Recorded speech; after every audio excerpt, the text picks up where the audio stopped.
Narito ang kasaysayan ng paglikha sa unang aklat ng Henesis, ang unang kabanata.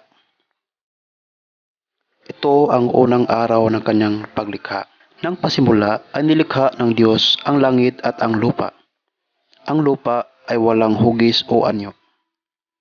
Dilim ang bumabalot sa kalaliman at kumikilos ang Espiritu ng Diyos sa ibabaw ng tubig. Sinabi ng Diyos, magkaroon ng liwanag. At nagkaroon nga. Nasiyahan ang Diyos nang ito'y mamasdan. Pinagbukod niya ang liwanag at ang dilim.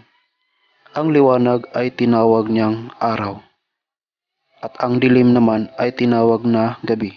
Lumipas ang gabi at sumapit ang umaga. Iyon ang unang araw, ang pangalawang araw ng paglikha ng Diyos. Sinabi ng Diyos, magkaroon ng kalawakang maghahati sa tubig upang ito'y magkahiwalay. At nangyari ito.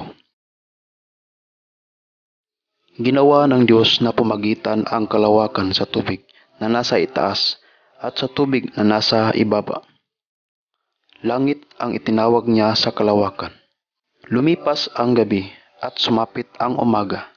Iyon ang ikalawang araw. Ang ikatlong araw ng paglikha ng Diyos. Sinabi ng Diyos, magsama-sama sa isang dako ang tubig sa silong ng langit upang lumitaw ang lupa. At nangyari nga ito. Tinawag niyang lupa ang tuyong bahagi at dagat naman ang nagsama-samang tubig. Nasiyahan siya nang ito'y mamasdan.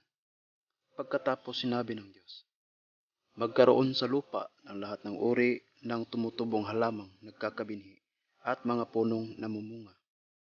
At nangyari ito. Tumubo nga sa lupa ang gayong mga halaman. Nasiyahan siya nang ito'y mamasdan. Lumipas ang gabi at sumapit ang araw. Iyon ang ikatlong araw. Ang ikaapat na araw ng paglikha ng Diyos. Sinabi ng Diyos, magkaroon ng mga tanglaw sa langit upang mabukod ang araw sa gabi. Ito ang magiging batayan sa bilang ng mga araw, taon at kapistahan. Mula sa langit, ang mga ito ay magbibigay ng liwanag sa daigdig. At gayon nga ang nangyari. Nilikha ng Diyos ang dalawang malalaking tanglaw, ang araw upang magbigay liwanag sa maghapon, at ang buwan upang tumanglaw kung gabi. Nilikha rin niya ang mga bituin. Inilagay niya sa langit ang mga tanglaw na ito upang magbigay ng liwanag sa daigdig. Tumanglaw kung araw at gabi, at mabukod sa liwanag at dilim. Nasiyahan ang Diyos nang ito'y kanyang mamasdan.